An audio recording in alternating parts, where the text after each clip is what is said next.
I've been a little perplexed about the DT1770s. These are reference class headphones. I mean, it says so right on Beyerdynamics' website. And yet, I'm not getting reference class sound. In my sound test, I told you that when the music becomes more complex, the headphones start falling apart. And I had a friend of mine who tried on the 1770s, and he was listening to various types of music. And when I mentioned this to him the other day, he said, yeah, that's the impression he got as well. He hadn't told me that before I had spoken of it. And so this got to me thinking, like, why is this? Why is this happening? It's a 250 ohm, 45 millimeter dynamic Tesla neodymium driver. Now, the Tesla technology has been Beyerdynamics' own proprietary blend. They like it. They try to keep improving it, and I have read that, in fact, the new Tesla technology has improved from the initial versions, and that's good. And I told you that when I had the Beyerdynamic T5Ps back in 2012, 2011, they were awful for me. I could barely have them on my head for more than a few moments because it induced a lot of ringing in my head, in my ears. So I wanted to know why is this driver giving me or implying to me that there are issues. So I'm going to do a series of comparisons. One of the comparisons is going to be with the Odyssey EL8 titanium closeback. The other one is going to be with the Odyssey Sign closeback headphones. That's relatively close to the price of the DT1770. I also think that I should do a comparison between the 1770 and the monoprice M1060 closed M1060Cs. But let's start from the bare bottom. How about we try with the Philips SHP 9500? Now, I don't want to take a survey. If you've watched my unboxing of the 9500s, if you know anything about these headphones, then you probably have read or heard that the 9500s are renowned in the audiophile community. When I got the 9500s, I was impressed, but I wasn't blown away. One of the problems was that the ear pads were comfortable, but there was no clamping, which is contrary to the Beyerdynamics, which have too much clamping. So I have, I have my pair of the 9500s, and I've exchanged the pads with the Brainwaves angled pads. And I'm going to use this pair of headphones. I'm going to listen to one song, and then I'm going to switch to the DT1770s and listen to the same song again and try to find out what are the differences, if any. Now, yes, I understand. The Philips are an open back, fully open back. And yes, the 1770s are fully closed back. And yes, they're completely different driver technology. I understand. I know that this is not a fair comparison. However, the Philips cost about $70 to $80, depending on where you get them. The Brainwave pads, depending which type you get, can be as little as $25 to as much as $50. So let's see. If I can get close sound, if I can get the 9500s to sound close to the Beyerdynamics, both headphones are going to be plugged into the JDS Labs Element DAC amp. So let's start with the Philips. And the song that I've decided that I really want to go with is going to be Superposition by Young the Giant. And why?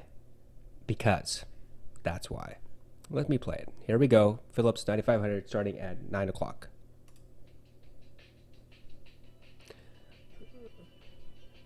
Muffled. However, the string instrument is very clear. The drum is present, and I would say the drum probably has some heft to it. It has impact, but it doesn't have clarity.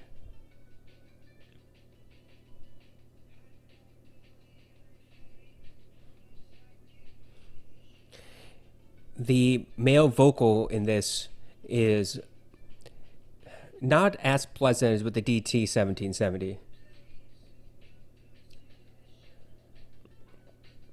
It's a little crackly, a little grainy is what I hear from the vocal.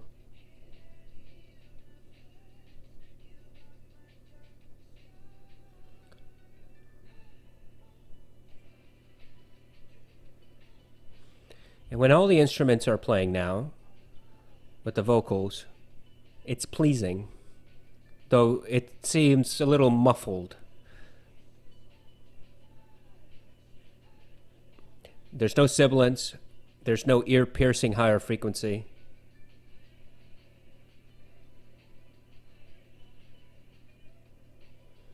The one thing that I do notice with the 9500 is the presence of the bass. It has some body to it, some heft to it, though it lacks clarity.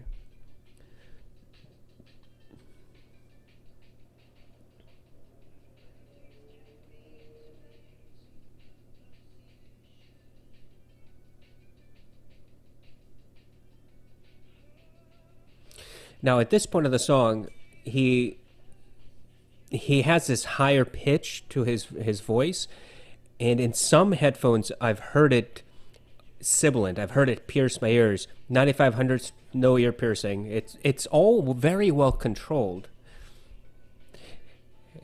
The if you think of the bass as the floor and the higher register as the ceiling, and let's say that the best headphone in the world, you have a 10-foot gap between the from the floor to the ceiling is 10 feet. I would say that the 9500 has shrank that to probably a 6-foot ceiling or a 7-foot ceiling at most, where 10 is where things become ear piercing.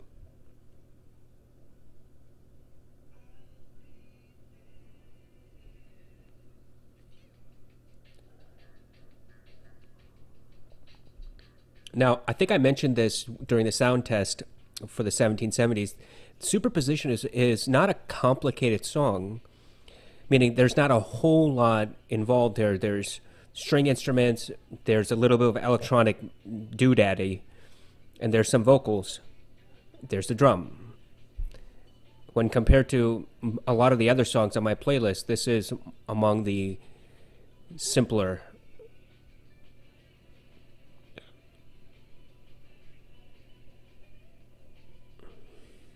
Now, for the last 30 seconds, I'm going to increase the volume to about 12 o'clock.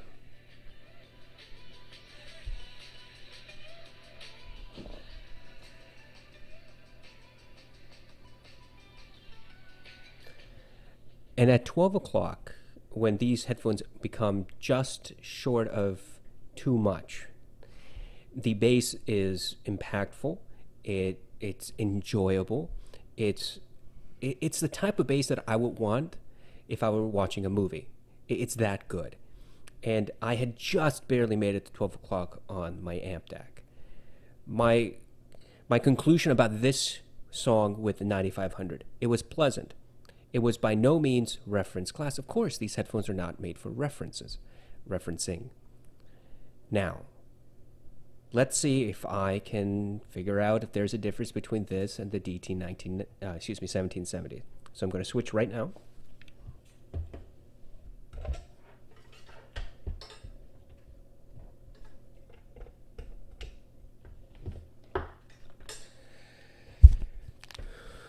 Okay, 1770s are on my head. They're plugged into the JDS Labs again.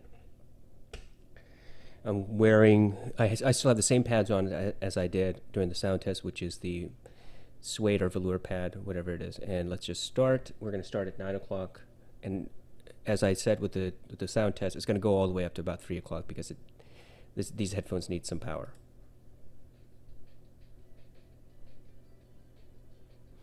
Already I can say it's much clearer.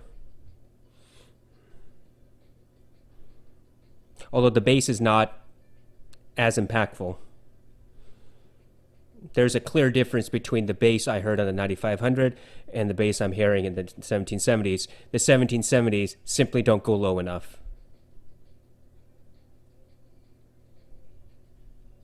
And right now, the amp is at 12 o'clock.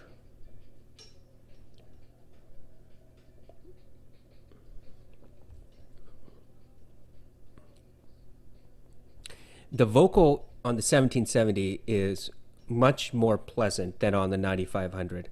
It's clearer, first of all, and second, it's a little bit more intimate. In the 9500, like I said, it seemed veiled, muffled. It's not muffled in the 1770 when compared to the 9500.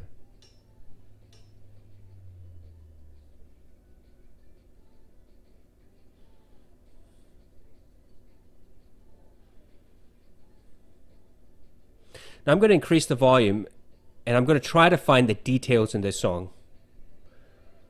It's at 1 o'clock.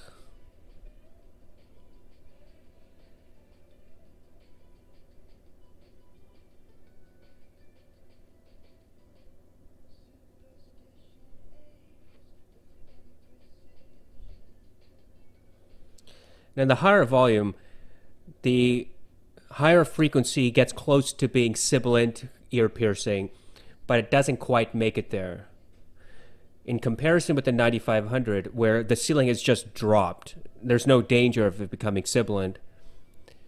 With the 1770s, there's still that danger, but it's just below. So where the 9500 had a ceiling of 6 to 7 feet, the 1770s probably have a 9-foot ceiling.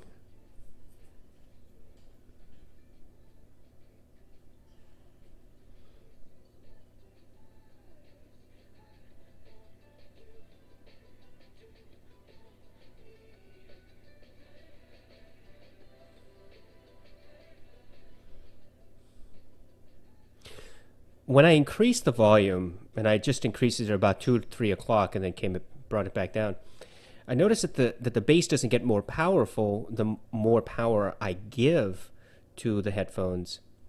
It just gets louder. I mean, naturally, obviously, it's supposed to get louder when you increase the volume. But with the 9500s, the bass actually got more impactful the louder I made it. So I knew there was a clear difference between the bass impact at 9 o'clock versus the bass impact at noon. With the 1770s, the bass at noon versus the bass at 3, there's not more impact. It's just louder, like with the rest of the song.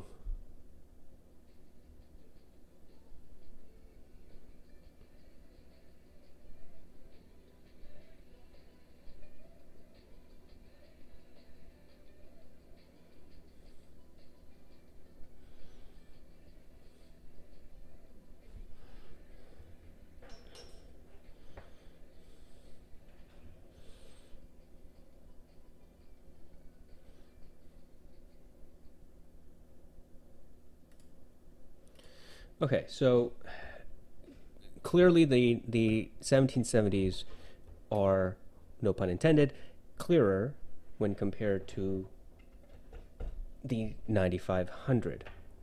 Overall, it's more reference class. Definitely, obviously, it's supposed to be more reference class. Let me go back to the 9500s, and I'm just going to listen to the beginning 30 seconds of the song again. So I have the 9500 on my head, and the clamping force is substantially lighter, fully open. And what I'm going to do is I'm going to increase the volume to noon, and I'm going to listen for the bass. Oh yeah. When that bass comes in, it does make the inside of the ear cups vibrate, and it's a fun vibration. Muffled, but not sibilant.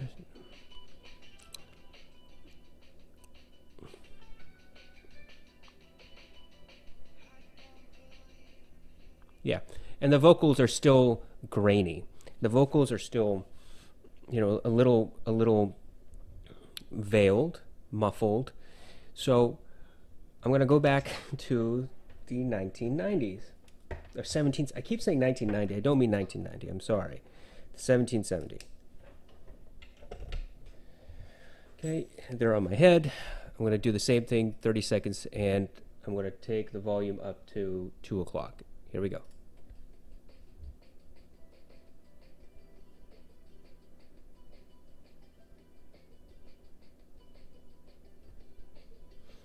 Yeah, bass is there, not impactful.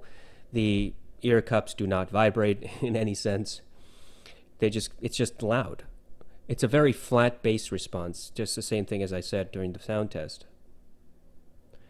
And the vocal is clearer, I don't really hear any graininess in the vocal when compared to the 9500.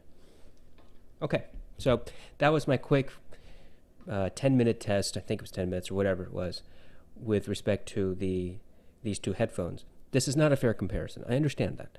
It's not meant to be a fair comparison. What I'm trying to do is trying to figure out what exactly is going on with these headphones.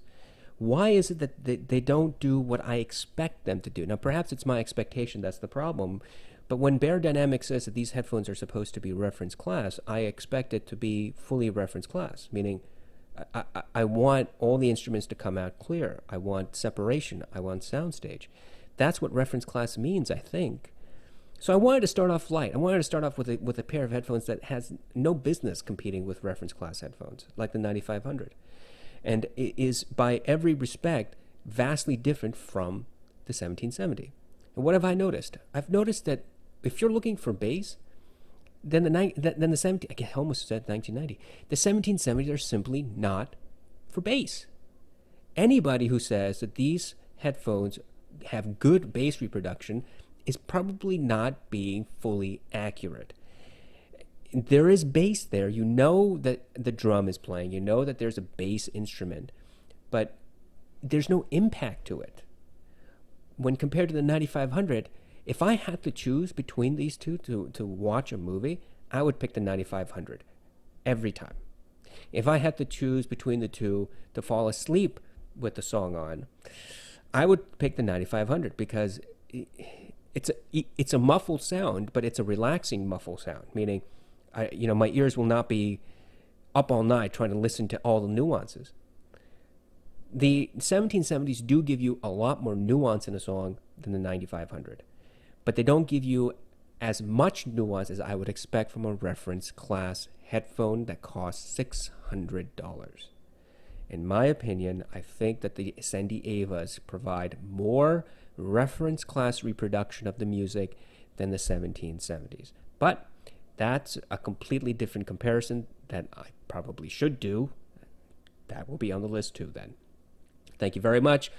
I don't know if this was helpful or not, but this is just a comparison to give some information, some insight, because ultimately I want the conclusion to have as much information for you as possible. I want to be able to pinpoint what the differences are in these drivers and what kind of sound signature you're going to get. Hopefully this has been helpful. I'll talk to you in another episode.